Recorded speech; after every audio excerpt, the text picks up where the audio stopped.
भाजपकडून महाआरती झालेली आहे. देशाचे पंतप्रधान नरेंद्र मोदी यांनी त्या ठिकाणी केशरी ध्वज फडकवलेला आहे. कसा आनंद आहे, कसा उत्साह आहे? आज संपूर्ण भारतीय जनता पार्टीच्या वतीनं संपूर्ण देशामध्ये महाआरती करण्याचं आवाहन केलेलं आहे.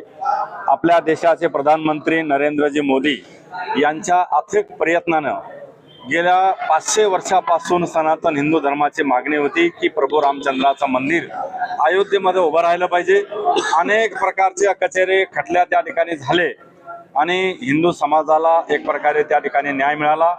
21 महिन्यापूर्वी अयोध्येमध्ये प्रभू रामचंद्राचे मंदिराची उभारणी त्या ठिकाणी झाली आणि हे सर्व उभारणी होत असताना आपल्या देशाचे प्रधानमंत्री नरेंद्रजी मोदी यांच्या विशेष प्रयत्नाने त्या ठिकाणी अयोध्येमध्ये राम मंदिर भव्य असं त्या ठिकाणी उभारलं गेलं.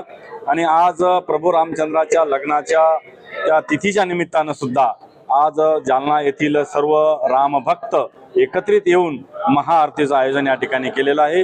भारतीय जनता पार्टीच्या वतीनं हे आयोजन करण्यात आलं होतं आणि संपूर्ण जालनेकरांना आज या बडीसडकवरील राम मंदिरामध्ये येऊन एक भव्य अशी जनजागृती करून आज या आरतीचं नियोजन करून मोठ्या उत्साहाच्या वातावरणामध्ये आज या आरतीचं या ठिकाणी पार पडलेले आहे.